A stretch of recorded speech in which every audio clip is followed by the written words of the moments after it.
ആ സ്ക്രീനിൽ തുടരുമെന്ന് എഴുതിയിട്ടുണ്ടായിരുന്നു. തൊട്ട് ബാക്കി തന്നെ ലാലേട്ടന്റെ ഫേസോട് കൂടി feel it now, feel it. Yes, ആണോ ലാലേട്ടനോ Lalettan entry, feel it. Yes, sleep deeper deeper, feel relax and deeper deeper. Karthik Pooja എന്തേലും വലിച്ചെറിഞ്ഞ ആൾക്കാര് ആരുമില്ല. സമയത്രേ deeper deeper deeper deeper state relaxation. എൻ്റെ ഗേൾഫ്രണ്ട് പേരെന്താ കാണണമെന്നുണ്ടോ? ഹിപ്നോസിസിൽ ശരിക്കും പേടിക്കേണ്ടതായിട്ട് ഒരു കാര്യമില്ല. ഹിപ്നോട്ടിസം എന്ന് പറയുമ്പോൾ എല്ലാവർക്കും തെറ്റിദ്ധാരണ നമ്മൾ സിനിമയിലെ കണ്ട പോലെ ഒരു സാധനം ഇങ്ങനെ കറക്കി അങ്ങനെയുള്ള സാധനമല്ലേ കണ്ടിട്ടുള്ളൂ. പക്ഷേ ഹിപ്നോസിസ് പല രീതിയിൽ ഉപയോഗിക്കുന്നുണ്ട്. പിന്നെ വെയിറ്റ് ലോസിന് വേണ്ടി ഹിപ്നോസിസ് ഉപയോഗിക്കാം, മുടി വളർത്താൻ പറ്റും. ഒരു പയ്യൻ ഒരാളെ ഹാലുസിനേറ്റ് ചെയ്തിട്ട് ഫ്രണ്ടിൽ നിൽക്കുന്ന ആൾക്കാരൊക്കെ നഗ്നരാണെന്നൊക്കെ പറഞ്ഞുകൊണ്ടുള്ള സംഭവം ഇറങ്ങിയില്ല. പിന്നെ ഉറങ്ങാൻ പറ്റില്ല. അതായത് കിടന്നുറങ്ങിയുമ്പോൾ വീണ്ടും ഈ തോട്ട്സ് കയറി വരും. ഹാലുസിനേറ്റ് ചെയ്തിട്ട് പ്രശ്നമായിട്ട് വന്ന ആളുകളുണ്ട് ഇവിടെ. നമ്മളിവിടെ മാത്രമാണ് മെൻ്റൽ ഹെൽത്തിന് അത്ര ഇമ്പോർട്ടൻസ് കുറവ്. മെൻ്റലിസത്തിൻ്റെ പേരിൽ ഹിപ്നോസിസ് കാണിക്കുമ്പോൾ ഒരു പ്രശ്നം അതാണ്. അതിനെയാണ് പോസിറ്റീവ് ഹാലൂസിനേഷൻ എന്ന് പറയുന്നത്. മറ്റേതൊക്കെ നെഗറ്റീവ് ഹാലൂസിനേഷനാണ്. അതായത് ഒരു പ്രശ്നമുണ്ട്. അപ്പോൾ ചെറുപ്പകാലഘട്ടങ്ങളിൽ സ്കൂളിൽ വെച്ച് ബുള്ളി ചെയ്യപ്പെട്ട ഒരു കുട്ടിയാണെന്ന് വിചാരിച്ചു. അവന് പേടിയായിരിക്കും, പരീക്ഷ എഴുതാൻ പേടിയായിരിക്കും, കൂട്ടുകാരുടെ ഫ്രണ്ട് നിൽക്കാൻ വേണ്ടിയായിരിക്കും, ഒരു സോഷ്യൽ ആങ്സൈറ്റി ഡെവലപ്പ് ചെയ്യും. ഒരു ഓർമ്മയും അയച്ചു കളയാൻ പറ്റും. സ്വാഭാവികമായിട്ട് മനുഷ്യൻ്റെ മറവിയുണ്ട്. അത് മറന്നു, അത് ഒരു ഡിവൈൻ ഗിഫ്റ്റ് എന്ന് പറയാം. ഇല്ലെങ്കിൽ ഒരിക്കലും ഒരു മനുഷ്യന് സ്വസ്ഥമായിട്ട് ജീവിക്കാൻ പറ്റില്ല. ഷോക്ക് കൊടുത്താൽ പെട്ടെന്ന് ഹിപ്നോട്ടിക് സ്റ്റേറ്റിലേക്ക് കൊണ്ടുപോകാം. അനങ്ങാൻ പറ്റില്ല, ടോട്ടലി ഫ്രീസ് ആയി പോയി. ആ സമയത്ത് ബ്രെയിൻ എന്താണ് ചെയ്യേണ്ടത് എന്ന് തീരുമാനിക്കാൻ പോകുന്ന സമയത്തായിരിക്കും നമ്മൾ സ്റ്റക്കായി നിൽക്കുന്നത്. ഫ്രീസായി, വേറെ ഒന്നും ചെയ്യാനില്ല. അത് ആ സ്റ്റേജിൽ അവർ ഹിപ്നോട്ടൈസ്ഡ് ആണ്. ലഹരി ഉപയോഗിക്കുമ്പോൾ എക്സാക്ട്ലി, അത് കെമിക്കൽ ബോണ്ട് ഹിപ്നോസിസ് ആണ്.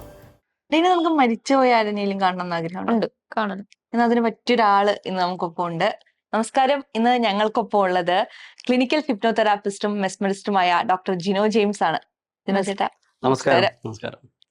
ഇവൾക്ക് ഈ മരിച്ചുപോയ ആളുകളെ കാണണം എന്നുള്ള വലിയൊരു ആഗ്രഹം ഇവള് പ്രകടിപ്പിക്കുന്നുണ്ട്. നമ്മള് സ്ട്രീറ്റിലൊക്കെ കാണാറില്ലേ ഇങ്ങനെ മരിച്ചുപോയ ആൾക്കാരെ കാണുന്നത്. ഇപ്പം വീഡിയോയിലൊക്കെ ഒരുപാട് വൈറലാണത്. അങ്ങനെ ശരിക്കും കാണാൻ പറ്റുമോ? അത്ര നിർബന്ധമുണ്ടോ? നിർബന്ധമുണ്ട്. കൂടെ 2-3 അസുഖം കൂടെ കൊണ്ടുപോകാം.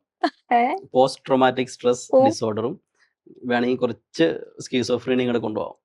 അസുഖങ്ങളൊന്നും വേണ്ട, അല്ലാണ്ട് അത്രയും ഡേഞ്ചർ ആണ് അത് എന്നുള്ളതാണോ? ഈ മരിച്ചുപോയ ആൾക്കാരെ കാണിക്കുമ്പോൾ സാധാരണ നമ്മളൊരു ഇമോഷനാണ് എടുക്കുന്നത്. എല്ലാവരും ഭയങ്കരമായിട്ട് വാവിട്ട് കരയുന്നുണ്ട്, ഭയങ്കര അറ്റാച്ച്മെന്റ് കാണിക്കുന്നുണ്ടല്ലേ. ഞാൻ വീഡിയോസ് കാണാറുണ്ട്. കാണിച്ചു കൊടുക്കാൻ പാടില്ല എന്നുള്ളതല്ല, പക്ഷേ അതിന് തെറാപ്യൂട്ടിക്കൽ സെറ്റപ്പിൽ ചെയ്താലേ അത് എഫക്റ്റീവ് ആവുള്ളൂ. ശരിക്കും ഒരു ട്രോമ നമ്മൾ വീണ്ടും പുനർജനത്ത് പതുക്കെ പതുക്കെ പുഷ് ചെയ്ത് തോണ്ടി എടുത്തു കഴിയുമ്പോൾ അതിൻ്റെ സിൻഡ്രോം നമുക്കുണ്ടാവും. അതിൻ്റെ അസോസിയേറ്റ് മെമ്മറി നമ്മൾ വീണ്ടും ട്രിഗർ ചെയ്യാം. ഇതിനെ സാധാരണ പറയുന്നത് ഹിപ്നഗോജിക് ഹാലൂസിനേഷൻ എന്ന് പറയും.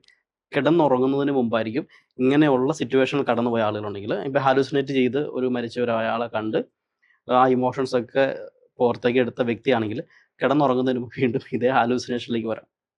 അത് അവർക്ക് സ്കീസോഫ്രീനിയ ഉണ്ടാവും. സ്കീസോഫ്രീനിയ 3 തരത്തിലുണ്ടാവുക. അത് ഓഡിറ്ററി ഹാലൂസിനേഷൻസ് ഉണ്ടാവും 3 രീതിയിൽ. ഓഡിറ്ററി ഹാലൂസിനേഷൻ ഉണ്ടാകും, പിന്നെ വിഷ്വൽ ഹാലൂസിനേഷൻ ഉണ്ടാവും, പിന്നെ സോമാറ്റിക് ഹാലൂസിനേഷൻ എന്ന് പറയും. ഈ ഓഡിറ്ററി ഹാലൂസിനേഷൻ എന്ന് വെച്ചാൽ ചില ആളുകൾ ചിലപ്പോൾ എന്തോ ശബ്ദം കേൾക്കുന്നുണ്ട്, ആരോ പറയുകയും സംസാരിക്കുന്നുണ്ട് എന്നൊക്കെ പറഞ്ഞ് നമ്മൾ കേട്ടിട്ടുണ്ടല്ലോ. രണ്ടാമത്തേത് വിഷ്വൽ നമ്മൾ ഒരാൾ അവിടെ നിൽപ്പുണ്ടല്ലോ, ഞാൻ കണ്ടായിരുന്നല്ലോ. ഇതാണ് ഇവർക്ക് ട്രിഗർ ചെയ്യാൻ പോകുന്നത്. കറക്റ്റ്. പിന്നെ 3 സോമാറ്റിക് ഹാലൂസിനേഷൻ, ആരോ തോണ്ടി എന്നെ പറയുന്നു പിടിച്ചു എന്നൊക്കെ പറയാം. ഈ 3 രീതിയിലുള്ള ഹാലൂസിനേഷൻ ഏത് വേണമെങ്കിലും ട്രിഗർ ചെയ്യാം. ഇതാണ് ഈ നമ്മൾ ഈ കാണിക്കുന്ന പ്രോസസ്സിൻ്റെ, അല്ലെങ്കിൽ സ്ട്രീറ്റിലേക്ക് കാണിക്കുന്ന ഹാലൂസിനേഷൻസ് കാണിക്കുമ്പോൾ അത് ഉണ്ടാകുന്ന ഡേഞ്ചർ അതാണ്. അതുകൊണ്ടാണ് ചെയ്യാൻ പാടില്ലെന്ന് പറയുന്നത്. വേണോ ഇനി? എത്തിക്കൽ പരമായി ഇതിന്റെ ഒരു വശം എങ്ങനെയാണ്? എത്തിക്കൽ പരമായി ഇത് ചെയ്യാവോ? എങ്ങനെയാണ് ഇത് ചെയ്യാം? പോസിബിലിറ്റി ഉള്ള സംഭവമാണ്. ഹാലൂസിനേഷൻസ് നമുക്ക് കൊടുക്കാം. സ്റ്റേജിൽ നമുക്ക് തമാശയൊക്കെ കാണിക്കുന്ന ചെറിയ ചെറിയ കാര്യങ്ങളുണ്ട്. നമുക്കിപ്പോൾ ചെറിയ വെള്ളം മാറ്റി ചിലപ്പോൾ എന്തെങ്കിലും ജ്യൂസ് ആക്കി കൊടുക്കാം. അങ്ങനെയുള്ള കാര്യങ്ങളൊക്കെ തമാശയ്ക്ക് കാണിക്കാൻ കൊടുക്കുന്ന കാര്യങ്ങളൊക്കെ ഉണ്ടാവും. ഇതേപോലെ ഈ കഴിഞ്ഞ ദിവസം ഒരു വീഡിയോ കണ്ടത്, ഒരു പയ്യൻ ഒരാളെ ഹാലൂസിനേറ്റ് ചെയ്തിട്ട് ഫ്രണ്ടിൽ നിൽക്കുന്ന ആൾക്കാരൊക്കെ നഗ്നരാണെന്നൊക്കെ പറഞ്ഞുകൊണ്ടുള്ള സംഭവം ഇറങ്ങിയിട്ടാണ്. അതൊരു ട്രെൻഡാണ്. അത് ഭയങ്കര പ്രശ്നമല്ലേ? ഭയങ്കര സെൻസിറ്റീവ് ആയിട്ടുള്ള ടോപ്പിക്കാണത്. അപ്പോൾ ആ വ്യക്തിക്ക് പിന്നീട് മറ്റുള്ളവരെ കാണുമ്പോൾ ചിലപ്പോൾ ഓപ്പോസിറ്റ് ജെൻഡർ അല്ലെങ്കിൽ സെയിം ജെൻഡർ ആയിരിക്കാം, ആളുകൾ കാണുമ്പോൾ സെയിം ഫീലിങ്സ് വരാതിരിക്കുന്നതിൽ യാതൊരു സംശയം ഉണ്ടാവില്ല. അത് പോസിബിൾ ആണോ? പോസിബിൾ ആണ്. പിന്നീട് അതേ സെയിം ട്രിഗർ ചെയ്യൂലേ. വളരെ സെൻസിറ്റീവ് ആയിട്ടുള്ള ടോപ്പിക് അത്. അപ്പൊ നമ്മൾ അങ്ങനെയുള്ള ഹാലൂസിനേഷൻസ് ഒന്നും കൊടുക്കാൻ പാടില്ല എന്നുള്ളതാണ്. നിനക്ക് അങ്ങനെ വല്ല ആഗ്രഹം വേണ്ട? ബ്രിട്ടീഷ് മെഡിക്കൽ അസോസിയേഷൻ ഈ സ്റ്റേജ് ഹിപ്നോസിസ് ഒക്കെ നിർത്തി കളഞ്ഞതാണ്. നമ്മളിവിടെ ഇന്ത്യയിൽ അങ്ങനെ പ്രത്യേക നിയമപരമായ കാര്യങ്ങളൊന്നും ഇല്ലാത്തത് കൊണ്ട് ഇത് കാണിച്ചുകൊണ്ട് നടക്കുന്നു. പക്ഷേ ഇതിൻ്റെ കൗണ്ടർ എഫക്റ്റ് ചെയ്യുന്ന ആൾ ചിലപ്പോൾ ചെയ്യേണ്ടി വരും. എൻ്റെ അടുത്ത് തെറാപ്പിക്ക് വന്നിട്ടുണ്ട് അങ്ങനെ ആൾക്കാർ ഹാലൂസിനേറ്റ് ചെയ്തിട്ട് പ്രശ്നമായിട്ട് വന്ന ആളുകളുണ്ട് ഇവിടെ. അവര് എന്തൊക്കെ തരത്തിലുള്ള ബുദ്ധിമുട്ടുകളാണ് പറയാറുള്ളത്? ഉറക്കമില്ല, ഈ ഹാലൂസിനേഷൻ ചെയ്തതിന് പിന്നെ ശേഷം ഉറങ്ങാൻ പറ്റില്ല. അതായത് കിടന്നുറങ്ങിയുമ്പോൾ വീണ്ടും ഈ തോട്ട്സ് കയറി വരും. ഇവർക്ക് പിന്നെ OCD എന്ന് പറയും, ഒബ്സസീവ് കമ്പൽസീവ് ഡിസോർഡർ. കാരണം ഈ വീണ്ടും റിപ്പീറ്റഡ് തോട്ട്സിലേക്ക് വരും. അങ്ങനെയുള്ള കണ്ടീഷൻസ് ഒക്കെ പലതും ഡെവലപ്പ് ചെയ്ത് വരുന്നുണ്ട്. സൂക്ഷിച്ച് ചെയ്യേണ്ട ഒരു കാര്യം. അല്ല, ഹാലൂസിനേഷൻസ് നമ്മളിപ്പോൾ അത് തമാശയ്ക്ക് കൊടുക്കുന്ന ഹാലൂസിനേഷൻ, പക്ഷേ വളരെ ഇമോഷനുമായിട്ട് കണക്ട് ചെയ്ത കാര്യങ്ങൾ കൊടുക്കുമ്പോൾ ഉള്ള ഇഷ്യൂ ആണിത്. പക്ഷെ നമ്മുടെ നാട്ടിൽ ഇപ്പൊ അത് വളരെ ഫ്രീക്വന്റ് ആയിട്ട് നടക്കുന്നുണ്ട് എന്നുള്ളതല്ലേ? ഉണ്ട്. നമുക്ക് വീഡിയോ കാണുമ്പോൾ എല്ലാവരും ഇപ്പൊ ട്രെൻഡ് ആക്കി ഭയങ്കര ട്രെൻഡിങ് ആയിട്ടുള്ള ഒരു സംഭവമാണ്. എനിക്കതിൽ ഭീകരത തോന്നിയത് റൂട്ട് കൂടെ വെറുതെ നടന്നു പോകുന്ന ആൾക്കാരൊക്കെയാണ് വിളിച്ചു വരുത്തിയിട്ട് മരിച്ചുപോയി അച്ഛനെ കാണിക്കാം, അമ്മയെ കാണിക്കാം. നമുക്ക് ഏറ്റവും കൂടുതൽ ഇമോഷണലി അറ്റാച്ച്ഡ് ആയ മനുഷ്യരാണ്. പിന്നെ ഇവരെ എപ്പോഴും കാണണം തോന്നുമ്പോ വീണ്ടും ഇത് പ്രാക്ടീസ് ചെയ്തുകൂടെ? അല്ല, ഒരു വിധത്തിലായിരിക്കും ഇവരാ ചിലപ്പോൾ ആ വിഷമത്തിനെ മറന്നു വെച്ചിരിക്കുന്നത്. അപ്പൊ ഒന്നുകൂടെ കാണണം എന്ന് ആഗ്രഹം ഉണ്ടാകും. പക്ഷെ കണ്ടു കഴിയുമ്പോഴേക്കും നമ്മൾ പറയാം, പിന്നെ അവർ റിയാക്ട് ചെയ്യുമ്പോൾ ആ തോട്ട് വീണ്ടും കയറുമല്ലേ. ഇത് നമ്മൾ ഒരു തീ കത്തിച്ചിട്ട് ചാരം വന്നു, അത് ഊതിക്കഴിയുമ്പോൾ വീണ്ടും അതിനകത്ത് തീക്കനൽ ഉണ്ടാവും എന്ന് പറഞ്ഞ പോലെ അതേ സെയിം ട്രിഗർ വരാം. ഇമോഷണലി അവര് വീണ്ടും ഡൗൺ ആവുമല്ലേ ചെയ്യുന്നത്? ഡൗൺ ആവും. പക്ഷെ ഇത് നമ്മൾ ഹാലൂസിനേഷൻ കൊടുക്കും തെറാപ്യൂട്ടിക്കൽ ആകുമ്പോൾ ചിലർക്ക് ഭയങ്കര ബുദ്ധിമുട്ടുള്ള സാഹചര്യം ഉണ്ടാവും. എക്സ്ട്രീം ഇമോഷണലി ഒരു രക്ഷയില്ല. പിന്നെ ഇവർക്ക് എനിക്കൊരു കേസ് ഇതുപോലെ വന്നാണ്. അപ്പോൾ അദ്ദേഹത്തിന്റെ ഭാര്യ മരിച്ചു പോയിട്ട് പുള്ളിക്ക് ഉറക്കമില്ല. പുള്ളി നേരം വെളുത്ത് 4 മണിയാകുമ്പോൾ എഴുന്നേറ്റിട്ട് എല്ലാ ദിവസവും പള്ളിയിൽ പോയി ഇത് സെമിട്രി പോയിട്ട് തിരിയായിട്ട് പോകും. എല്ലാ ദിവസവും പുള്ളിക്ക് ഉറക്കമില്ല. അപ്പോൾ അങ്ങനെയുള്ള സാഹചര്യത്തിൽ പോയ വ്യക്തി. അപ്പോൾ അദ്ദേഹത്തെ ഞാൻ ശരിക്കും കാണിച്ച് റിയലൈസ് ചെയ്തിട്ട് ഇതിനെ റിയലൈസ് ചെയ്യിപ്പിച്ചു. ഇത് റിയലി ഇത് ഇങ്ങനെയാണ്, അത് ഡെത്ത് ഈസ് എ റിയാലിറ്റി എന്ന് പറഞ്ഞ് ഫീൽ ചെയ്യിപ്പിച്ച് അദ്ദേഹത്തിന് നമ്മുടെ ബ്ലൈൻഡ് ഫോൾഡ് ഹിപ്നോസിസിൽ അറ്റൻഡ് ചെയ്യിപ്പിച്ച് അപ്പോൾ അവിടെ കൊണ്ടുപോയി ഞാൻ ഹീൽ ചെയ്തിട്ട് വിട്ട് ആൾ ഓക്കെയാണ്. അപ്പോൾ അതിനുശേഷം നമ്മൾ ആ മെമ്മറീനെ നമ്മൾ മാറ്റി പുതിയ സാധനം റീപ്ലേസ് ചെയ്തിട്ട് CBT എന്ന് പറയും, കോഗ്നിറ്റീവ് ബിഹേവിയർ തെറാപ്പി, റെപ്പിറ്റീഷൻ എന്ന് പറയും. തിരിച്ച് വീണ്ടും 3-4 തവണ പുതിയ ഇമോഷൻസിനെ, ഹാപ്പി മൊമെന്റ്സിനെ ലൈഫിലേക്ക് പ്ലേസ് ചെയ്തിട്ട് അതിനെ ഫീൽ റിയലൈസ് ചെയ്തതിന് ശേഷം നമ്മൾ ഇതിനെ റിലീസ് ചെയ്യാവുള്ളൂ. അത്രയും സ്റ്റെപ്പ് ബൈ സ്റ്റെപ്പ് പ്രൊസീജിയർ ഉണ്ട്. അത് ഒരു ദിവസം കൊണ്ട് ചെയ്യുന്ന കാര്യമില്ല, ഒരു 3-4 സിറ്റിംഗ് എടുത്തിട്ടായിരിക്കും സാധാരണ ചെയ്യേണ്ടത്. ഇപ്പൊ നമ്മൾ ഈ ഹിപ്നോസിസിന് തെറാപ്പിക്കൊക്കെ വരികയാണെങ്കിൽ പൊതുവെ അത് കഴിഞ്ഞു കഴിഞ്ഞാൽ നമ്മൾ അതിനൊരു ഹീലിംഗ് കൊടുത്ത് അല്ലെങ്കിൽ അവർ ഓക്കെ ആണോ എന്ന് നോക്കിയിട്ടൊക്കെയാണ് പൊതുവെ ഇത് ആളുകൾ വിട്ടുന്നത്. പക്ഷേ ഇത്തരത്തിലുള്ള സ്ട്രീറ്റ് ഹിപ്നോട്ടിസത്തിലൊന്നും നമ്മൾ അങ്ങനത്തെ പ്രൊസീജിയേഴ്സ് കാണാറില്ല എന്നുള്ളതാണ്. അതിന്റെ റിസ്ക് എത്രത്തോളമാണ്? റിസ്ക് ഹൈ ആണ്. കാരണം ഈ സ്ട്രീറ്റ് ഹിപ്നോസിൽ ഇവർ കാണിക്കുന്നത് ശരിക്കും മെന്റലിസം എന്ന് പറഞ്ഞ പേരിലാണ് കാണുന്നത്. ആൾക്കാർക്ക് ഈ മെന്റലിസം എന്ന് മനസ്സ് വായിക്കുന്ന പരിപാടിയാണെന്നുള്ള ഒരു തെറ്റിദ്ധാരണയാണ്. മെന്റലിസത്തിന്റെ പേരിൽ ഹിപ്നോസിസ് കാണിക്കുമ്പോൾ ഒരു പ്രശ്നം അതാ. മെന്റലിസം അറിയാം ആൾക്കാർക്കെല്ലാം. മെന്റലിസം ഇപ്പോൾ ആൾക്കാർ കാണിക്കാൻ പതുക്കെ വിമുഖത കാണിച്ചതിന് ശേഷം ഇപ്പോൾ ഇതിലേക്ക് മാത്രമായി ഫോക്കസ് വരുന്നത്. അപ്പൊ ഈ ഇഷ്യൂസ് ഇവർക്ക് അഡ്രസ് ചെയ്യാൻ പറ്റാതെ വരും. അങ്ങനെ പ്രശ്നം ഉണ്ടായിട്ട് ആളുകൾ എൻ്റെ അടുത്ത് വന്നിട്ടുണ്ട്. അതുകൊണ്ടാണ് ഞാനിത് പറയുന്നത്, പരമാവധി അത് അവോയ്ഡ് ചെയ്യുന്നതാണ് നല്ലത്. വെറുതെ നമ്മൾ ആവശ്യമില്ലാത്ത ഒരു പ്രോബ്ലം നമ്മൾ മനസ്സിനെ വെച്ചല്ലേ കളിക്കുന്നത്. അപ്പോൾ അത് വളരെ ലൈറ്റ് ആയിട്ടുള്ള സാധനമായുണ്ട്. ഏത് നിമിഷം വേണമെങ്കിലും ചെറിയൊരു ഫ്രാക്ഷൻ ഓഫ് സെക്കൻഡിൽ എന്തും സംഭവിക്കാം മനസ്സിന്. അപ്പൊ ഇങ്ങനെ സംഭവിച്ചു പോയി കഴിഞ്ഞാൽ ഇതിന് പ്രതിവിധി എന്ന് പറയുന്നത് ഈ ബ്ലൈൻഡ് ഫോൾഡ് ഹിപ്നോട്ടിസം മാത്രമുള്ള എന്താണ് ഇതിന്റെ ഒരു പ്രതിവിധി? അവസാനം ഇങ്ങോട്ട് തന്നെ വന്നല്ലേ. ഇതിനിപ്പോ സംഭവിച്ചു പോയി എന്ന് പറഞ്ഞിട്ട് നമുക്ക് അത് ഈ ഹാലൂസിനേഷൻ കഴിഞ്ഞ അവസാനം നമ്മൾ സ്കീസോഫ്രീനിയ കേസിലൊക്കെ വന്നു കഴിഞ്ഞാൽ ഭയങ്കര ബുദ്ധിമുട്ടാണ്. മെഡിസിനേറ്റഡ് ആവേണ്ടി വരും. അതിന് വേറെ പ്രതിവിധി എന്ന് പറയുന്നത് മെഡിസിൻ കഴിക്കുക എന്നുള്ളതാണ്. ഏർലി സ്റ്റേജസ് ഓഫ് ഇതൊക്കെ ആണെങ്കിൽ സ്കീസോഫ്രീനിയയുടെ കേസൊക്കെ ആണെങ്കിൽ നമുക്ക് അഡ്രസ് ചെയ്ത് തുടങ്ങാം. ഇപ്പൊ നമ്മളിപ്പോ ഈ മരിച്ചുപോയവരെ വിടുകയാണെങ്കിൽ ചില ആളുകൾ ഇപ്പൊ നമ്മള് ഉണ്ണിക്കണ്ണൻ വിജയിനെ കണ്ടു ഹിപ്നോട്ടൈസ് ചെയ്തിട്ട്, അല്ലെങ്കിൽ അങ്ങനത്തെ ഒരുപാട് ഇന്റർവ്യൂസ് നമ്മൾ കാണാറുണ്ട്. ഇഷ്ടപ്പെട്ട നടന്മാരെ മെസ്സിയെ കാണിച്ചു കൊടുത്തു എന്നൊക്കെ പറഞ്ഞിട്ടൊക്കെ കാണാറുണ്ട്. അങ്ങനെ ചെയ്യുന്നതിൽ ബുദ്ധിമുട്ടൊന്നുമില്ലല്ലോ? അതിനെയാണ് പോസിറ്റീവ് ഹാലൂസിനേഷൻ എന്ന് പറയുന്നത്. മറ്റേതൊക്കെ നെഗറ്റീവ് ഹാലൂസിനേഷനാണ്. പോസിറ്റീവ് ഹാലൂസിനേഷൻ കൊടുക്കുന്നതിന് കുഴപ്പമില്ല, അത് ഫൺ അല്ലേ. Let us see. പോയിന്റ് നോക്കണേ, ഞാൻ പറഞ്ഞ പോയിന്റൊക്കെ. കൈ അടുത്തേക്ക് വയ്ക്കുമ്പോൾ ഈ കണ്ണുകൾക്ക് ഭാരം കൂടി വരും. ശ്വാസം എടുത്ത് breathe out. Take another deep breath. Breathe out slowly. കൈ ലൂസ് യുവർ ഹാൻഡ്സ്. കയ്യിലിരിക്കുന്ന ടാറ്റു ആരടിച്ച് എന്നടിച്ച് sleep. Deeper and deeper state of relaxation. മനസ്സ് കംപ്ലീറ്റ് റിലാക്സ് ആണ്. ഓരോ ശ്വാസം എടുത്ത് വിടുന്നോറും ടോട്ടൽ റിലാക്സ്ഡ് ആവും. Completely deeper and deeper deeper and deeper. And imagine നിന്റെ മനസ്സും ശരീരവും കംപ്ലീറ്റ് റിലാക്സ്ഡ് ആവും. കൈയൊക്കെ നമ്പാണ് ഇപ്പോൾ, already numb, and your body is totally fees and totally relaxed ആണ്. ഓരോ ശ്വാസം എടുത്ത് വിടുന്നോറും ഡീപ്പർ സ്റ്റേറ്റ് ഓഫ് റിലാക്സേഷനിലേക്ക് പോകും. കംപ്ലീറ്റ് റിലാക്സ്ഡ് ആയിരിക്കും. And shoulder open eyes. ശ്വാസം എടുത്ത് ആ ലൈറ്റിലേക്ക് നോക്കി. ആ ലൈറ്റിലേക്ക് നോക്കാം. Take deep. ആ ലൈറ്റിലേക്ക് കാണാൻ പറ്റുന്നുണ്ടോ റൗണ്ട്? റൗണ്ടിലേക്ക് ഏറ്റവും അടുത്ത പോയിലേക്ക് നോക്കി. മഞ്ഞ കളറാണോ റെഡ് കളറാണോ? Deeper state of relax. മനസ്സ് completely relax, deeper and even more deeper and deeper. നിനക്ക് ഏറ്റവും ഇഷ്ടമാണ്, നിനക്ക് ഫ്രീ ടിക്കറ്റ് കണ്ണ് തുറന്ന് കഴിയുമ്പോൾ നിൻ്റെ ഫ്രണ്ടിൽ തുടരും സിനിമയുടെ സ്ക്രീനുണ്ട്. നിനക്ക് ഈ സ്ക്രീനിൽ മോഹൻലാലിനെ കാണാം. എല്ലാവരുടെയും ആ കൂലും ബഹളം എല്ലാം ശരിക്കും കേൾക്കാം. വേറെ ആരെയും കാണാൻ പറ്റില്ല. ആ തുടരും സിനിമ മാത്രം നമുക്ക് സ്ക്രീനിൽ കാണാം. You are in theatre. ശരിക്കും imagine, do you agree to what I say? Yes, feel it. ശരിക്കും ആ ഒച്ചയും ബഹളം എല്ലാം കേൾക്കാം. മോഹൻലാൽ വരുന്നതിൻ്റെ ആ ഫീൽ എല്ലാം കിട്ടുന്നുണ്ട്. ആ സ്ക്രീനിൽ കാണാൻ പറ്റുന്നതിൻ്റെ ഫ്രണ്ടിൽ ആ സ്ക്രീൻ ഉണ്ട്. തുടരും സിനിമയുടെ ടൈറ്റിൽ കാർഡ് സ്റ്റാർട്ട് ചെയ്തു. കൃത്യമായിട്ട് നിനക്ക് കാണാം. ഇമാജിൻ നീ തിയേറ്ററിലാണ് ഇരിക്കുന്നത്. നിനക്ക് ഏറ്റവും ഇഷ്ടപ്പെട്ട തിയേറ്റർ ഏതാ? PVR തിയേറ്ററിൽ ഇരിക്കുന്നുണ്ട്. ഭയങ്കര കാം ആൻഡ് ക്വയറ്റ് ആണ്. ആ തിയേറ്ററിൽ വലിയ സ്ക്രീനിൽ നടുക്കത്തെ സീറ്റിലാണ് ഇരിക്കുന്നത്. ലാലേട്ടനെ അവിടെ കൃത്യമായിട്ട് കാണാം. തുടരും സിനിമയുടെ ഒരു ഷോ തുടങ്ങാറായി. ആദ്യത്തെ ഇൻട്രോ എല്ലാം കഴിഞ്ഞു. തുടർന്ന് ടൈറ്റിൽ വരാൻ തുടങ്ങി. ടൈറ്റിൽ ഒരുപാട് ആളുകൾ കൂലും ബഹളം ഒക്കെ ഉണ്ട്. കൃത്യമായിട്ട് കാണാം. ആ സ്ക്രീനിൽ തുടരുമെന്ന് എഴുതിയിട്ടുണ്ട്. അതിന് തൊട്ട് ബാക്കി തന്നെ ലാലേട്ടന്റെ ഫേസോട് കൂടി feel it now. Feel it. Yes, കാണാൻ പറ്റുന്നുണ്ടോ? ലാലേട്ടൻ കാണാവോ? Lalettan entry. Feel it. Yes, sleep deeper deeper. Feel relax and deeper deeper. മനസ്സും ശരീരം ഭയങ്കര ഹാപ്പി, പോസിറ്റീവ്, എനർജറ്റിക്. ഇത് ലൈഫിൽ ആഗ്രഹിക്കുന്ന എല്ലാം ലൈഫിൽ സംഭവിക്കും. ഭയങ്കര ഹാപ്പി ആൻഡ് എനർജറ്റിക് ആയിരിക്കും. സെക്ഷൻ ഓപ്പൺ ആകുമ്പോൾ ഭയങ്കര പോസിറ്റീവ് ആയിരിക്കും, energetic and feel relax and happy. Cinema എങ്ങനെയുണ്ട്? തിരക്കുണ്ടായിരുന്നോ? കാർച്ചയും കൂച്ചയും കേൾക്കാം.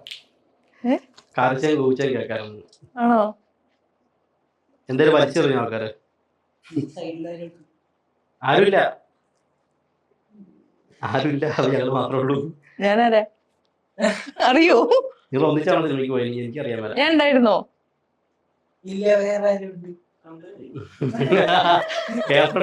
ഇവിടെ ഞാന്, നീ, ഇവര് രണ്ടുപേരെ, വേറെ ആരും ഇല്ല. ഓക്കെ അല്ലേ? റിലാക്സ്. നിന്നെ പോലീസ് പിടിക്കാൻ വന്നിട്ടുണ്ട്. സിനിമയ്ക്ക് അനധികൃതമായി പോയി കണ്ടതിന്. റിവ്യൂ കണ്ടു. അതും എന്റെ തെറാപ്പി റൂമിൽ വെച്ച് സിനിമ കണ്ടു. ശരിക്കും കണ്ടോ? കാണാനുണ്ടോ സ്ക്രീന്?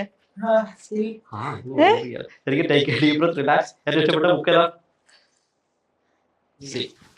ഭയങ്കര ഹാപ്പി ആയിരിക്കും, പോസിറ്റീവ് ആയിരിക്കും, അമേസിങ് റിസൾട്ട് ലൈഫിലുണ്ടാകും. എന്താണോ നീ ലൈഫിൽ ആഗ്രഹിക്കുന്നത് അതേപോലെ നിങ്ങൾക്ക് ലൈഫിൽ കിട്ടും. ഭയങ്കര പോസിറ്റീവ് ആയിരിക്കും, ഭയങ്കര എനർജറ്റിക് ആയിട്ട് open. 1 2 3 of your eyes. Okay, welcome back. എന്താടാ? ഓക്കെ അല്ലേ? സെറ്റ്. സ്ക്രീനൊക്കെ പോയോ? ഇതിപ്പോ എന്താ?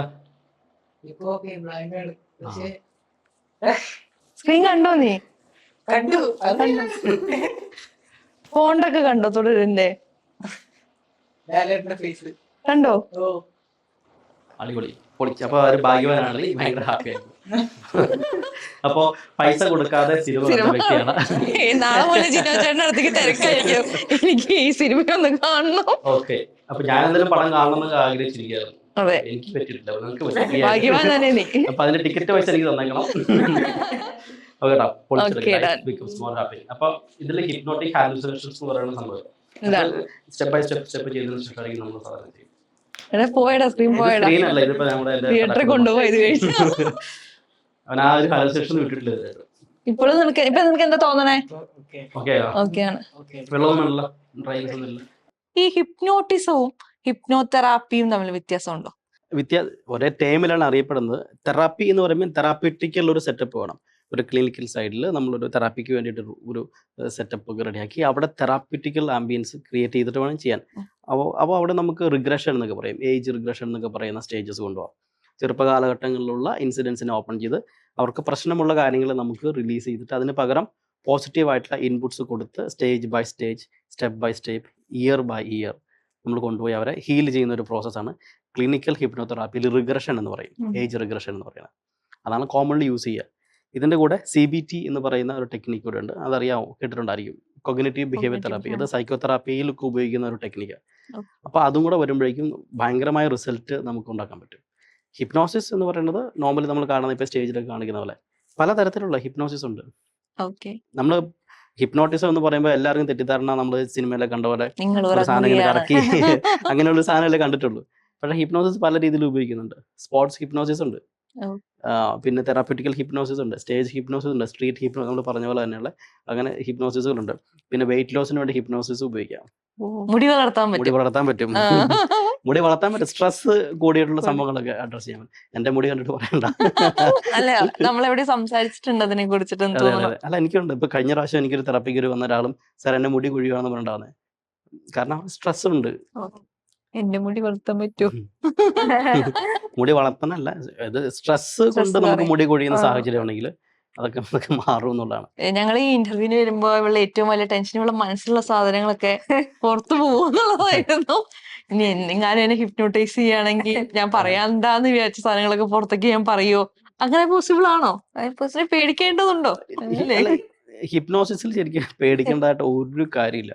എല്ലാവരുടെയും ഒരു തെറ്റിദ്ധാരണ ഹിപ്നോട്ടിസം ചെയ്യുന്നത് എന്തോ മാനസിക അസുഖമുള്ള ആളുകൾക്കാണ് ഹിപ്നോട്ടിസം അങ്ങനെയുള്ള കാര്യങ്ങൾ. ഇപ്പോൾ ഈവൻ കൗൺസിലിങ്ങിന് പോകുമ്പോൾ ആൾക്കാർക്ക് മടിയല്ലേ. ഒരു കൗൺസിലിംഗ് സെന്ററിന്റെ അടുത്ത് എന്തോ പ്രശ്നമുള്ളവനാണ് അങ്ങോട്ട് പോകുന്നത്. ഈ സൈക്കാട്രി ഡിപ്പാർട്ട്മെന്റ് അല്ലെങ്കിൽ സൈക്കോളജിസ്റ്റിനെ കാണാൻ പോകുമ്പോൾ എന്തോ പ്രശ്നമുള്ളവനാണ് അങ്ങനെ പോകുന്ന തെറ്റിദ്ധാരണയാണ്. നമ്മളിവിടെ മാത്രമാണ് മെന്റൽ ഹെൽത്തിന് അത്ര ഇമ്പോർട്ടൻസ് കുറവ്. പബ്ലിക് അങ്ങനെ ഒരു കാഴ്ചപ്പാടുള്ളതുകൊണ്ടാണ്. ഒരു തെറാപ്പിസ്റ്റിന്റെ അടുത്ത് പോകാന്ന് പറയുമ്പോൾ എന്തോ പ്രശ്നത്തിലൂടെ പോകുന്നത് തെറ്റിദ്ധാരണ ഉള്ളതുകൊണ്ടാണ്. ഇതൊന്നുമില്ല. ഹിപ്നോസിസ് എന്ന് വെച്ചാൽ നമ്മുടെ പഴയകാല ഓർമ്മ, അതായത് ആ വ്യക്തിയുടെ ഉള്ളിൽ കിടക്കുന്ന രഹസ്യങ്ങളൊക്കെ പുറത്ത് ചാടിച്ചുകൊണ്ട് ചെയ്യേണ്ട അങ്ങനെയൊന്നും പോസിബിൾ അല്ല. നമ്മള് സിനിമയിൽ കാണില്ലേ, നിങ്ങൾ ഉറങ്ങുകയാണെന്ന് പറയുന്ന ആ ഒരു സംഭവം. അപ്പം അത് സിനിമയിലൊക്കെ കാണുമ്പോ ഇങ്ങനെ ശരിക്കും ഇങ്ങനെ ഹിപ്നോട്ടിസ് വന്ന് പറയുമ്പോ നമ്മളിങ്ങനെ സംസാരിക്കൂലേ, എന്റെ പഴയ കാലം ഇങ്ങനെ. അത് റിഗ്രഷനിൽ ചെയ്യുന്ന സംഭവം തന്നെയാണ്. ചിലപ്പോൾ നമ്മൾ ചെറുപ്പ കാലഘട്ടങ്ങളിലൊക്കെ ഭയങ്കര തീരെ ഭാഗ്യമാണ്. ഇപ്പോൾ 2 വയസ്സ് 1 വയസ്സ് 3 വയസ്സൊക്കെ കാലങ്ങൾ കിട്ടാറുണ്ട്. ചിലപ്പോൾ 7 വയസ്സ്, അങ്ങനെ ഓരോ ഏജുകളിൽ ചിലർക്ക് ഓരോ ട്രോമ അല്ലെങ്കിൽ ഞാൻ ഈ പറഞ്ഞല്ലോ എന്തെങ്കിലും ട്രോമ ഇമോഷണലുമായിട്ട് കണക്റ്റപ്പെട്ട സംഭവങ്ങൾ എവിടെയെങ്കിലും മനസ്സിൻ്റെ ഉള്ളിൽ കിടപ്പുണ്ടാവും. അത് നമ്മൾ പൊക്കിയെടുക്കുന്നത് ഇങ്ങനെയാണ്. പക്ഷെ നമ്മളിപ്പോ പറയണ്ട എന്ന് വിചാരിച്ചൊരു സംഭവം അത് നമുക്ക് പറയാൻ പറ്റുമോ? പറയണ്ട എന്ന് വിചാരിച്ച് ഒരിക്കലും പറയാൻ പാടില്ല. അങ്ങനെ പറയാൻ പറ്റത്തുമില്ല. പറ്റത്തില്ല. പേടി വേണം കേട്ടോ. പറ്റില്ല. അല്ല, ഈ ട്രോമ ഉണ്ടെങ്കിൽ പ്രശ്നം ഉണ്ടാവും. ട്രോമ ഒരുപാട് ഇഷ്യൂസ് ഉണ്ടാകാം. നമുക്ക് പിന്നീട് ലൈഫിൽ ചില അസുഖങ്ങൾ ഉണ്ടാവും. പിന്നീട് പല രീതിയിലുള്ള ഇമോഷണൽ ബ്ലോക്കുകൾ ഉണ്ടാകാം. അത് നമ്മൾ അഡ്രസ്സ് ചെയ്തില്ലെങ്കിൽ അത് കിടക്കും അവിടെ. ഈ ഒരു ഓർമ്മയെ മായ്ച്ചു കളയാൻ പറ്റുമോ? ഒരിക്കലും പറ്റില്ല. പറ്റില്ല. നമ്മുടെ ഓർമ്മകൾ സേവ് ചെയ്യുന്നതെന്ന് വെച്ചാൽ നമ്മുടെ തലച്ചോറിനകത്ത് ഹിപ്പോ ക്യാമ്പസ് എന്ന് പറയുന്ന ഒരു പ്രോസസ്സ് ഉണ്ട്. അതുപോലെ അമിഗ്ഡാലയുണ്ട്. പിന്നെ പല പ്രീ ഫ്രോണ്ടൽ കോർട്ടെക്സ്. അപ്പോൾ തലച്ചോറിന് ഓരോ പോർഷനാണ് ഓർമ്മകൾ സൂക്ഷിക്കുക. ചെറുപ്പകാലം തൊട്ടുള്ള ഓർമ്മകളെ സൂക്ഷിച്ച് വെച്ചിട്ടുണ്ടാവും. അതിനെ പ്രിമിറ്റീവ് മെമ്മറി എന്ന് പറയും. റീസെന്റ് മെമ്മറി എന്ന് പറയുന്നത് സമീപ കാലഘട്ടങ്ങളിൽ നമുക്ക് ഓർമ്മയിൽ കിട്ടുന്ന രീതിയിലുള്ള ഓർമ്മകൾ. ഇതൊക്കെ ഒരിക്കലും നമ്മളത് ആ സാധനം തല്ലിപ്പൊട്ടിച്ച് കളയാതെ എങ്ങനെ ഓർമ്മകൾ ഡിലീറ്റ് ചെയ്ത് കളയാൻ പറ്റും? പിന്നെ സ്വാഭാവികമായിട്ട് മനുഷ്യൻ്റെ മറവിയുണ്ട്. അത് മറന്നു. അത് ഒരു ഡിവൈൻ ഗിഫ്റ്റ് എന്ന് പറയാം. ഇല്ലെങ്കിൽ ഒരിക്കലും ഒരു മനുഷ്യന് സ്വസ്ഥമായിട്ട് ജീവിക്കാൻ പറ്റില്ല. ഇപ്പോ ചേട്ടൻ നേരത്തെ പറഞ്ഞില്ലായിരുന്നോ, നമുക്ക് ഒരു ട്രോമ ഉണ്ടെങ്കിൽ അതിനെ വേറൊരു മെമ്മറി വെച്ച് റീപ്ലേസ് ചെയ്യാൻ പറ്റും. അതെ, അതെങ്ങനെയാണ് വർക്ക്? അതാണ് CBTയിൽ നമ്മൾ സ്വാഭാവികമായിട്ടും ചെയ്യുന്ന കാര്യം. അതായത് ഒരു പ്രശ്നമുണ്ട്. അപ്പോൾ ചെറുപ്പ കാലഘട്ടങ്ങളിൽ സ്കൂളിൽ വെച്ച് ബുള്ളി ചെയ്യപ്പെട്ട ഒരു കുട്ടിയാണെന്ന് വിചാരിച്ചു. അവന് പേടിയായിരിക്കും, പരീക്ഷ എഴുതാൻ പേടിയായിരിക്കും, കൂട്ടുകാരുടെ ഫ്രണ്ട് നിൽക്കാൻ പേടിയായിരിക്കും, ഒരു സോഷ്യൽ ആങ്സൈറ്റി ഡെവലപ്പ് ചെയ്യും. പബ്ലിക്കിൽ എല്ലാവരോടും സംസാരിക്കാനോ മിങ്കിൾ ചെയ്യാനോ പറ്റുന്നൊരു ഡെവലപ്പ് ചെയ്യാം. ഒരു എക്സാമ്പിൾ പറയുന്നതാണ്. അപ്പോൾ ആ കുട്ടീനെ ശരിക്കും നമ്മൾ ആ സ്റ്റേജിലേക്ക് കൊണ്ടുപോയിട്ട് ആ കാലഘട്ടത്തിൽ എത്തിയതിന് ശേഷം ആ ഇൻസിഡൻറ്റ് ഓപ്പൺ ചെയ്തിട്ട് അതിനെ ആദ്യം അതിൻ്റെ ഇമോഷൻസ് പതുക്കെ റിലീസ് ചെയ്ത് കളയും. ബിക്കോസ് അത് ആ സമയത്ത് ആ കുഞ്ഞിന് പക്വത ഇല്ലാത്ത സമയത്ത് സംഭവിച്ചതാണെന്ന് പറഞ്ഞ് വിശ്വസിപ്പിച്ചിട്ട് അതിന് പകരം പോസിറ്റീവായിട്ടൊരു ഇൻഫർമേഷനെ അവിടെ കൊണ്ടു കൊടുക്കും. അതായത് പോസിറ്റീവ് റിഗ്രഷൻ എന്ന് പറയും. ആ കാലഘട്ടങ്ങളിൽ നല്ല സംഭവങ്ങൾ അവൻ ലൈഫിൽ നടന്നിട്ടുണ്ടാവും. അതിനെല്ലാം കണക്ട് ചെയ്ത് കൊടുക്കും. Because the positivity is there. സാധാരണ നെഗറ്റീവിനേക്കാളും കൂടെ പോസിറ്റിവിറ്റി നിങ്ങൾക്ക് പറ്റിയല്ലോ. ഒരു പോസിറ്റീവ് കോൺഫിഡൻസ് കിട്ടും അവർക്ക്. അങ്ങനെയാണ്. അപ്പോൾ അത് സമയമെടുത്ത് ചെയ്യുന്ന ഒരു പ്രോസസ്സാണ്. കുറേ സമയം എടുക്കും. 1 മണിക്കൂർ മിനിമം എങ്കിലും എടുക്കും ഒരു സെഷന്. അങ്ങനെ ഒരു 3-4 സെഷൻസ് ഒക്കെ എടുത്താൽ ഇത് കൃത്യമായിട്ട് നമുക്കത് അഡ്രസ് ചെയ്യാൻ പറ്റുള്ളൂ. നമ്മുടെ തോട്ട്സ് വരുന്നത് അങ്ങനെയാണോ, ന്യൂറൽ ചേഞ്ചസ് വരണം. തലച്ചോറിനകത്ത് ന്യൂറോൺസിൻ്റെ ആ ചേഞ്ചസ് പുതിയ തോട്ട്സിലേക്ക് കണക്ട് ചെയ്ത് വരണം. സമയം എടുക്കും. അതിന് വേണ്ടിയിട്ടാണ് ഈ ഒരു 10-25 ദിവസം 40 ദിവസത്തേക്ക് സമയം തെറാപ്പിക്ക് എടുക്കുന്നത്. അത് അടുപ്പിച്ചല്ല, വിട്ട് ദിവസങ്ങൾ. ഓക്കെ. ഈ കുറെ സിനിമകളിലൊക്കെ കാര്യമായി എന്തോ നോക്കുന്നുണ്ടായിരുന്നു അതിനെ കുറിച്ച്. നമ്മുടെ 5-ാം പാതിര സിനിമയിലൊക്കെ നമ്മൾ കണ്ടിട്ടുണ്ട്, പെട്ടെന്ന് ഒരു സെക്കൻഡിൽ ഇങ്ങനെ ഹിപ്നോട്ടൈസ് ആയി അവരെ വില്ലൻ പിടിച്ചുകൊണ്ട് പോകുന്ന രംഗങ്ങൾ. അതൊക്കെ ശരിക്കും എന്താണ്, ഹിപ്നോട്ടിസ് ആണോ? ശരിക്കും അത് പോസിബിൾ ആണോ? അത് അതിനെ ഷോക്ക് ഇൻഡക്ഷൻ എന്ന് പറയുന്ന സംഭവം. ഓക്കെ. അത് ഹിപ്നോസിസിൽ ഉപയോഗിക്കുന്ന ഒരു ഇൻഡക്ഷൻ ആണ്. റാപ്പിഡ് ഹിപ്നോട്ടിസം ചെയ്യാൻ വേണ്ടി ഷോക്ക് ഇൻഡക്ഷൻ കൊടുക്കും. ഷോക്ക് കൊടുത്താൽ പെട്ടെന്ന് ഹിപ്നോട്ടിക് സ്റ്റേറ്റിലേക്ക് കൊണ്ടുപോകും. ഉദാഹരണം നമ്മുടെ വീട്ടിൽ കള്ളന്മാരൊക്കെ ഇറങ്ങുമ്പോൾ നമ്മൾ സ്റ്റക്ക് ആയി പോലെ, അനങ്ങാൻ പറ്റുന്നില്ല, ഇറങ്ങാൻ പറ്റില്ല, ടോട്ടലി ഫ്രീസ് ആയി പോയി. ആ സമയത്ത് ബ്രെയിൻ എന്താണ് ചെയ്യേണ്ടത് എന്ന് തീരുമാനിക്കാൻ പോകുന്ന സമയത്തായിരിക്കും നമ്മൾ സ്റ്റക്കായി നിൽക്കുന്നത്. ഫ്രീസായി, വേറെ ഒന്നും ചെയ്യാനില്ല. ആ സമയത്ത് കള്ളന്മാർ പിടിച്ചോണ്ട് പോകും. പണ്ട് ബാംഗ്ലൂരൊക്കെ പഠിച്ചോണ്ട സമയത്ത് എനിക്ക് പറ്റിയിട്ടുള്ളതല്ലേ. അതായത് ഞാൻ ചെറുപ്പകാലത്ത് പഠിച്ചോണ്ടിരുന്ന സമയത്ത്, അപ്പോൾ ഞങ്ങള് സുഹൃത്തുക്കളെല്ലാം കൂടി ഞങ്ങൾ നടക്കാൻ പോയി. നടക്കാൻ പോയ സമയത്ത് റെയിൽവേ ട്രാക്കിന്റെ അടുത്ത് നിന്ന് കുറെ കള്ളന്മാർ ഞങ്ങളുടെ പുറകെ കൂടി, ഒരു ഈവനിങ് സമയം. അപ്പോൾ ഇവന്മാർ ഞങ്ങളുടെ പുറകത്ത് കൂടി തോളത്തെ കൈയിട്ട്, അപ്പോൾ ആദ്യം ഒന്നും മനസ്സിലായില്ല. അപ്പോൾ ഓട്ടോമാറ്റിക്കലി ഞങ്ങൾ ഇവരെ കണ്ടപ്പോൾ പേടിച്ചു, ഷോക്കായി. അപ്പോൾ ഞങ്ങൾ 3-4 പേരുണ്ടായിരുന്നു. അപ്പോൾ 4 പേര് സ്പ്ലിറ്റ് ചെയ്തു. ഇവന്മാർ സ്പ്ലിറ്റ് ചെയ്തിട്ട് 4 സൈഡിൽ കൊണ്ടുപോയി. അപ്പോൾ പിന്നെ ഇവന്മാർ പറയുന്ന എന്താണോ അതുപോലെ ഞങ്ങൾ ചെയ്യാൻ തുടങ്ങി. കാരണം ആ സമയത്ത് ഞങ്ങൾക്കൊന്നും അറിയില്ല, എന്താ സംഭവിക്കണമെന്നൊരു പിടിയില്ല. കയ്യിലെ പേഴ്സ്, പൈസ, ഫോൺ എല്ലാം പോയി. സൂക്ഷിച്ചു നടക്കണം. അതാണ് അല്ല, അത് ഷോക്കിൽ വരുന്ന സംഭവമാണ്. നമുക്കറിയാം പലയിടത്തും പല ആളുകളും അങ്ങനെ ഈ കള്ളന്മാര് പെട്ടെന്ന് പൈസ തട്ടിപ്പിടിച്ചോണ്ട് പോകുന്നൊക്കെ സംഭവങ്ങളൊക്കെ എങ്ങനെയാണ്. 5-ാം വാതിലിൽ തന്നെ ഇതുപോലെ തന്നെ ഒരു പോലീസുകാരനെ പിടിച്ചുകൊണ്ട് പോകാൻ ശ്രമിക്കുമ്പോൾ പുള്ളി എന്തോ ലഹരി ഉപയോഗിച്ചിട്ടുണ്ട്, അതുകൊണ്ട് പിടിച്ചോണ്ട് പോകാൻ പറ്റുന്നില്ല. പെട്ടെന്ന് അദ്ദേഹത്തെ തളർത്താൻ പറ്റുന്നില്ല. അങ്ങനെ ഒരു സംഭവം ഉണ്ട്. അപ്പൊ ഇത് ലഹരി എന്നത് ഈ ഹിപ്നോട്ടിക്സും ലഹരിയുമായിട്ട് എങ്ങനെയാണ്? ലഹരി ഉപയോഗിച്ച ഒരാളെ പെട്ടെന്ന് അങ്ങനെ വീഴ്ത്താൻ പറ്റില്ല, അങ്ങനെയാണോ? നല്ലൊരു ക്വസ്റ്റ്യൻ ആണ്. കാരണം ഇപ്പൊ ലഹരി ഉപയോഗിക്കുന്ന പിള്ളേർ അറിഞ്ഞിരിക്കേണ്ട ഒരു സംഭവം. ഇപ്പൊ ലഹരി അത് ആ സ്റ്റേജിൽ അവർ ഹിപ്നോട്ടൈസ്ഡ് ആണ്. ലഹരി ഉപയോഗിക്കുമ്പോൾ എക്സാക്ട്ലി അത് കെമിക്കൽ ബോണ്ട് ഹിപ്നോസിസ് ആണ്. ആ സമയത്ത് പിന്നെ അവരുടെ മനസ്സിലേക്ക് ഇടുന്ന എന്താണോ അത് അവർ ഉപബോധ മനസ്സിൽ കയറിയിരിക്കും, ഒരു സംശയവും വേണ്ട. അപ്പൊ ആ വ്യക്തികളെ പിന്നീട് ഹിപ്നോട്ടിക് സ്റ്റേറ്റിലേക്ക് കൊണ്ടുപോകാൻ ബുദ്ധിമുട്ടാണ്. കാരണം അവർ എപ്പോഴും കണ്ണ് തുറന്നായിരിക്കുള്ളൂ. ഇവരുടെ കണ്ണിന്റെ പ്യൂപ്പിൾ എപ്പോഴും ഇങ്ങനെ ഡയറക്റ്റ് ആയിട്ടിരിക്കും. ഇങ്ങനെ അതെന്ന് ഉറങ്ങില്ല അവര്, ആ വ്യക്തിയും ഉറങ്ങത്തില്ല, അതിങ്ങനെ ഇരിക്കുമല്ലോ ഉള്ളൂ. അങ്ങനെയുള്ളൊരു ഹിപ്നോട്ടൈസ് ചെയ്യാനും ബുദ്ധിമുട്ടാണ്. കാരണം ഓൾറെഡി അവർ ഹിപ്നോട്ടിക് സ്റ്റേറ്റിലാണ്, ആ അവസ്ഥയിലാണ്. വീണ്ടും എന്ത് കിട്ടിയാലും അത് അതേപോലെ ഫീൽ ചെയ്യും. ഇപ്പൊ നമ്മൾ ഈ ഹിപ്നോട്ടിസത്തിനെ കുറിച്ച് പറഞ്ഞപ്പോൾ നമ്മൾ പറഞ്ഞു, ഇപ്പൊ കുറച്ചുപേരെ നഗ്നരായി കാണാൻ സാധിക്കും, അല്ലെങ്കിൽ അങ്ങനെ നമുക്ക് തരുന്ന സജഷൻ അനുസരിച്ച് നമുക്ക് കാണാൻ സാധിക്കും. ഈ ഡ്രഗ്സ് ഉപയോഗിക്കുന്നവര് പൊതുവെ ഈ കെമിക്കൽ ഡ്രഗ്സ്, MDMA പോലെയുള്ള ഡ്രഗ്സ് ഉപയോഗിക്കുന്നവര് പറഞ്ഞു കേട്ടിട്ടുണ്ട്, ലൈക്ക് ചിലപ്പോൾ ഒരു കളർ മാത്രം ഫോക്കസ്ഡ് ആയി കാണാൻ പറ്റുക, എല്ലായിടത്തും ഇപ്പൊ പിങ്ക് ആയിട്ട് കാണുക. അതും ഈ ഹിപ്നോട്ടിസവും കണക്റ്റഡ് ആണ്. കറക്റ്റ്. അതായത് ഹിപ്നോസിസിന്റെ അനദർ എക്സ്പ്ലനേഷൻ ആണ് focused attention to a particular object or a thing.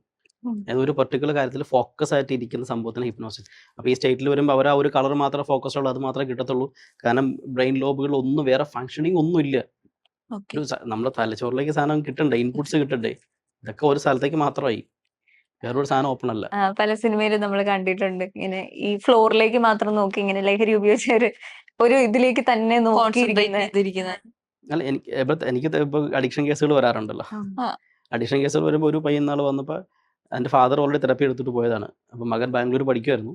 അപ്പോൾ അവൻ നല്ല മിടുക്കനായ പയ്യന. ഒരു സുപ്രഭാതത്തിൽ എന്തൊക്കെയോ പറയാൻ തുടങ്ങി, അപ്പനെ കാണണമെന്ന് പറഞ്ഞു. പെട്ടെന്ന് ആൾ നാട്ടിൽ വന്നു.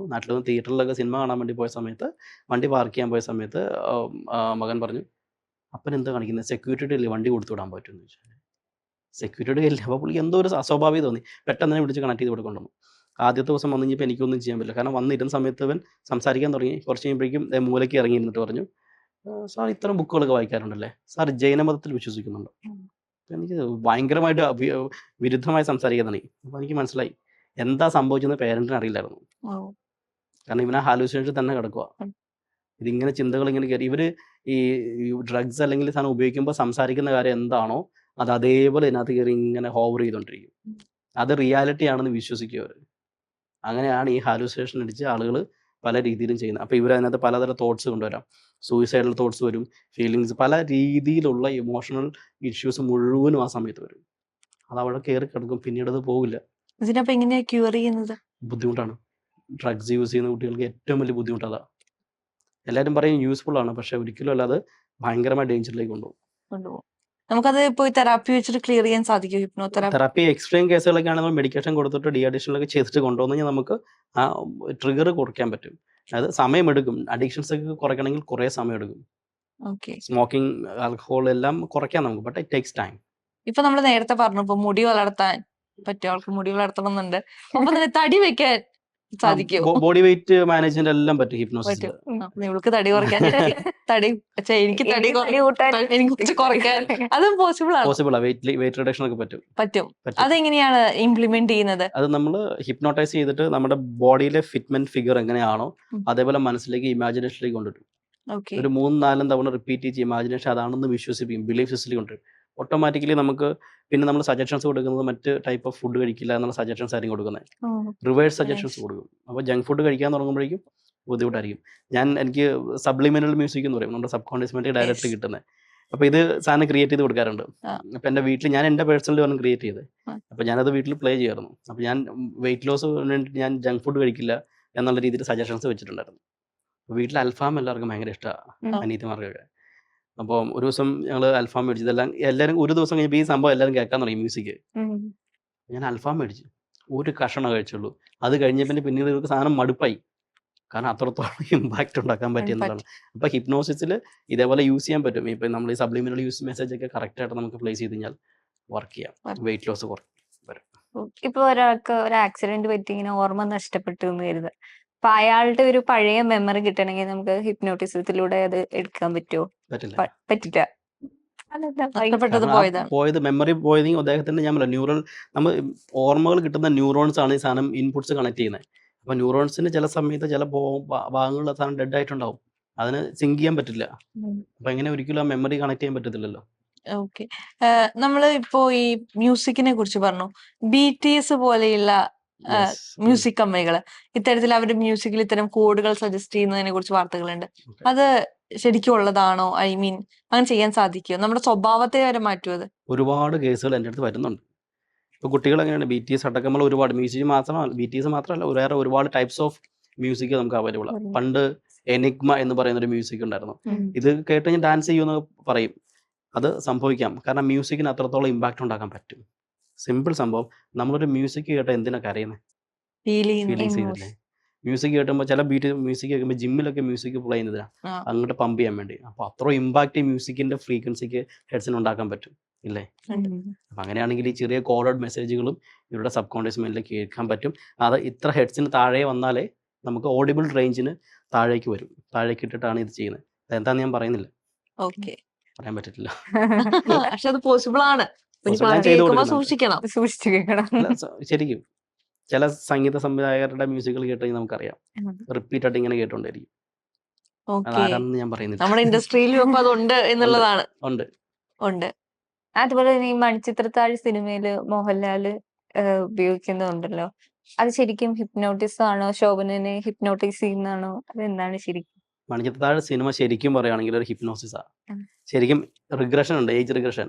എന്തുകൊണ്ടാണ് മണിച്ചിത്രത്താഴ് സിനിമയിൽ മോഹൻലാൽ ഇവിടെ ചരിത്രം അന്വേഷിക്കാൻ വേണ്ടി അങ്ങോട്ട് പോയത്? മുത്തശ്ശി കഥകളിലൂടെ അവൾ കേട്ട് ഇൻഫർമേഷൻ കിട്ടി, അവൾ അത് കേട്ട് പേടിച്ച് അതാണ് യാഥാർത്ഥ്യം എന്ന് വിശ്വസിച്ച കാലഘട്ടം. അതിനുശേഷം സ്കൂളിൽ പോയി, കോളേജിൽ പരീക്ഷയുടെ സമയത്ത് അവൾ റിയാക്ട് ചെയ്യുന്നത്. ഇതൊക്കെ കണക്ട് ചെയ്തു. ഇതിനുശേഷം ഇതിന്റെ റിയാക്ഷൻ അതായത് ആണ് അവളെ കാണിച്ചത്. കാരണം ഓട്ടോമാറ്റിക്കലി ബോഡി റിയാക്ട് ചെയ്യാൻ തുടങ്ങി, അതാണെന്ന് വിശ്വസിച്ചു. പക്ഷേ റിയാലിറ്റിയിൽ അതല്ല. എക്സാക്ട്ലി ഇത് ഹിപ്നോസിസ് ആണ് ആ പടം. അതാണ് ഇത്രയും വാല്യൂ. എത്ര വർഷം ഇപ്പോഴും ആ പടത്തിന്റെ വാല്യൂ ഉണ്ട്. ഈ സംഭവത്തിൽ ഇപ്പൊ അതിൽ ശോഭനയുടെ പഴയ കാലത്തിലേക്ക് പോകാൻ സാധിക്കുന്നുണ്ട്. അതുപോലെ ഞാൻ കേട്ടിട്ടുണ്ട്, ഈ ഹിപ്നോട്ടിസം യൂസ് ചെയ്തിട്ട് നമുക്കൊരു 7 ജന്മങ്ങൾ വരെയുള്ള നമ്മുടെ മെമ്മറി കിട്ടുമെന്ന്. പോസിബിൾ ആണോ അത്? അത് ഹിപ്നോസിസ് അല്ല, അത് കോൺട്രവേഴ്സ്യൽ ടോപ്പിക്കാണ്. നമുക്ക് ചെയ്യാറുണ്ട് ഞാൻ, പക്ഷെ നമ്മളത് സയന്റിഫിക്കലി ഒന്നും പറയാൻ പറ്റാത്ത സാഹചര്യം ഉള്ളതുകൊണ്ട് അതിനെ പാസ്റ്റ് ലൈഫ് റിഗ്രഷൻ എന്ന് പറയും.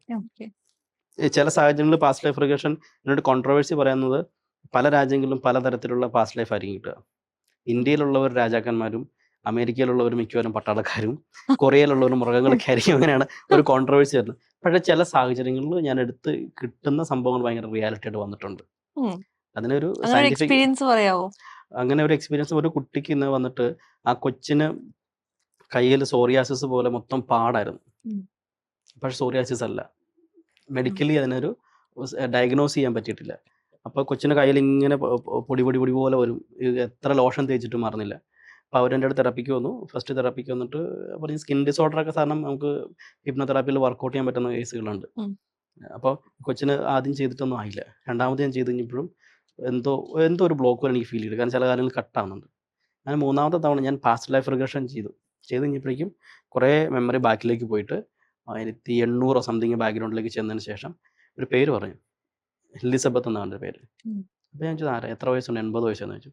പിന്നെ അതിൻ്റെ കുറേ കാര്യങ്ങൾ പറഞ്ഞു. ഈ പ്രായമായ സ്ത്രീയുടെ ദേഹത്തും ഇതേപോലെ ഇങ്ങനെ കുരിശ് പോലെ പാടുണ്ടായിരുന്നു കയ്യിൽ മൊത്തം. അപ്പോൾ ഞാൻ ചോദിച്ചു ഇത് ആരാന്ന് ചോദിച്ചു അമ്മയോട്. പറഞ്ഞിട്ട് 2-3 തലമുറ ബാക്കിലുള്ളൊരു അമ്മയാണ്, വല്യമ്മച്ചിയാന്നൊക്കെ പറഞ്ഞു. അത് കഴിഞ്ഞതിന് ശേഷം ആ കൊച്ചിൻ്റെ അത് കുറച്ച് പ്രോസസ്സ് ഉണ്ട് കേട്ടോ. അതിന് കുറേ സംഭവങ്ങൾ ചെയ്ത് പ്രോസസ്സ് ചെയ്ത് സ്റ്റെപ്പ് ബൈ സ്റ്റെപ്പ് അതിനെ റിലീസ് ചെയ്ത് കളഞ്ഞ കമ്മ്യൂണിക്കേറ്റ് ചെയ്തിട്ടാണ് ശരിക്കും അതിനെ റിലീസ് ചെയ്ത് കളഞ്ഞ ആ കൊച്ചു ഓക്കെ ആയി. കയ്യിൽ മൊത്തം പാടൊക്കെ മാറി. കാരണം അത് പറയപ്പെടുക നമ്മൾ മെമ്മറി പാസ് ചെയ്യപ്പെടുന്നത് സാധാരണ ബീജത്തിന്റെ അറ്റത്താണ്, ടെയിലിന്റെ എൻഡിലാണ് മെമ്മറി കിടക്കുന്നത്. അതായത് 27 MB മെമ്മറി ഉണ്ടെന്ന് പറയുന്നത്. ഇത് സ്പ്രെഡ് ആക്കാൻ പറ്റും, അതായത് കണക്ട് ചെയ്യാൻ പറ്റുമല്ലോ. അപ്പോൾ ഒരു ബീജത്തിലേക്ക് അണ്ടത്തിലേക്ക് കയറുമ്പോൾ ഇതിന്റെ ടെയിലെൻഡ് കട്ടാക്കി കഴിഞ്ഞാൽ പെറ്റേണൽ മെമ്മറി പോവുകയും മെറ്റേണൽ മെമ്മറി ആകുകയും ചെയ്യും. അങ്ങനെയാണ് ഒരു സയന്റിഫിക് വേർഷൻ പറയാം. അത് എലികളിൽ നിന്നൊക്കെ പഠിച്ചെടുക്കുന്ന കുറേ സാധനമാണ്, ജീനോമിക്സിലുള്ള കുറേ സാധനമാണ്. അത് നമ്മൾ ഇതിനകത്ത് ഉള്ളൊരു സയൻസ് പറഞ്ഞാൽ പിന്നെ ആൾക്കാർ പറയും വേറെ കുറെ പഠനങ്ങൾ ഇതിന്റെ പുറകെ പറയാം. പണ്ട് നമ്മളൊക്കെ രാജാക്കന്മാര് രാജ്ഞിമാര്. അല്ല, ഇന്ത്യയിൽ പറയുമ്പോൾ സ്വാഭാവികമായിട്ടും അങ്ങനെ ആയിരിക്കും. കൾച്ചർ പഠിപ്പിച്ചിരിക്കുന്ന കാര്യങ്ങളുണ്ട്. ഈ പാസ്റ്റ് ലൈഫ് റിഗ്രഷൻ വളരെ സൂക്ഷിച്ചെടുക്കേണ്ട കാര്യമാണ്. ഒരുപാട് ഫാൾസ് മെമ്മറീസ് കയറി വരും. അത് കൃത്യമായിട്ട് ഐഡന്റിഫൈ ചെയ്താൽ മാത്രമേ കിട്ടത്തുള്ളൂ.